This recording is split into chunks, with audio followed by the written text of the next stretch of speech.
Paul Murphy, Joy Holden, boys, it's I suppose a great occasion to be here for them. Carlow Camogie women have done serious stuff for this county, I suppose, over the last couple of years. You're in the neighbouring county, but obviously you'll be keeping an eye on that sort of thing as well. Yeah, absolutely. We have a great relationship with Sean Swan himself, and last year he just asked us to come down because he was starting to sponsor the girls down here. But I suppose after a night like that, you kind of just keep an eye on him. You hear the results and you kind of keep your nose in. Obviously, they bet our own girls in Thomastown last year, but the intermediate grade is going to be a tough grade for him now. But I've no doubt with the success they had last year and getting a taste for playing in Crow Park, I'm sure they'll push on that small bit, and it's going to be tough, but sure, it's kind of more enjoyable again, the ones you win that way. So you work with someone, I think, from Michel. I don't know if it's on the panel or not, but anyway, you know plenty about these girls. Yeah, she was well able to talk about how well Michel were doing, and the minute they won the semi-final, it was up, and she was sending around texts to staff members saying Michel were in an All-Ireland final as well, so it's a fantastic achievement. I was lucky enough to play Club All-Ireland up in Crow Park on Paddy's Day, so I know what the feeling it's like to play with your club up there, so it's a fantastic achievement by any rural club or any club in any county in Ireland. So for Michel to do that is a great achievement for them. You're obviously there with Danesfort as well at one stage, Paul. How does that compare to the county level? Like, county level is brilliant, you get to play in front of 83,000 or whatever, but there's probably something a little bit more special about the club scene, isn't there? Yeah, definitely. I think when you come from a county like Kilkenny, you kind of expect to play in Crow Park, and that's not being arrogant or anything. It's just when you're playing in Leinster and with a county like Kilkenny how serious they take their hurling, you expect to be up and around it, but with your club it's a bit further of a road to travel to try and get to Crow Park, and especially we're not Ballahale. We were playing junior at the time, and we hadn't won a junior championship in 70 something years, so to get to Crow Park in that year was unbelievable, and to play with the lads that you grew up with in Crow Park, and I suppose more so for the families and the people who might never travel to Crow Park and the older fellas in the club, it was great for them. And certainly, look, you don't like to compare both of them, and you don't have to compare them, but it's great to be with the club in Crow Park. It's certainly a different feeling. And very quickly, just on Nolan Park, some great developments there. I got kind of a guided tour the other day off Jimmy Welsh.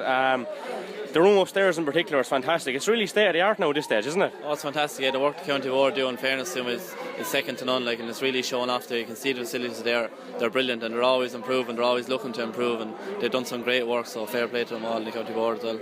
Just tying in things with the two counties as well. We were over covering the Kilkenny Supporters Club dinner dance in London a few weeks back. It was a big eye-opener for me personally, because there's people over there and they're nearly more Irish than the Irish themselves. There's a particular fella, he sat down beside me, and obviously had Kilkenny relations, but he'll tell us all about Carlow, Brendan Murphy playing football, and he was like, geez, in Carlow there a few years back you were going well, you dropped off, but you're back now with Bonner this year. It's a big eye-opener. You have a huge fan base all over the world.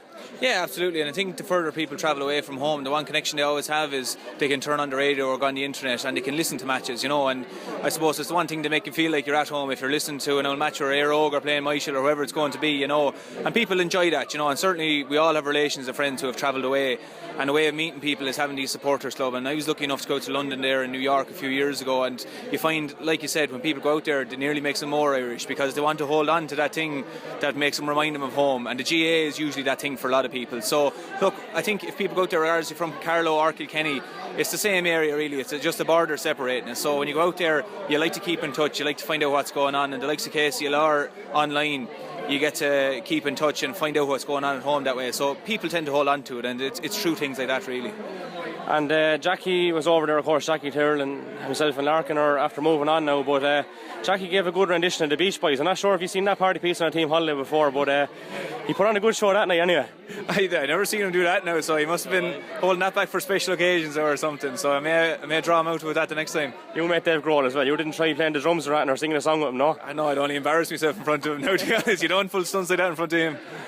Yeah, and of course you tried to outwit Keith Barry last year, I think, at one stage too, Joy. Weren't too successful in that, but not many people have been. No, I had my mouth on fire there at one stage. We tried to trick him with every little mind games we had, but they backfired fairly quickly, and it's shown on the screen that Keith Barry had there. So he's deadly at what he does, so I definitely wasn't going to confuse him anyway. Listen boys, thanks for talking to us. Best luck for the year ahead, and sure luck, we'll be following your progress throughout the year.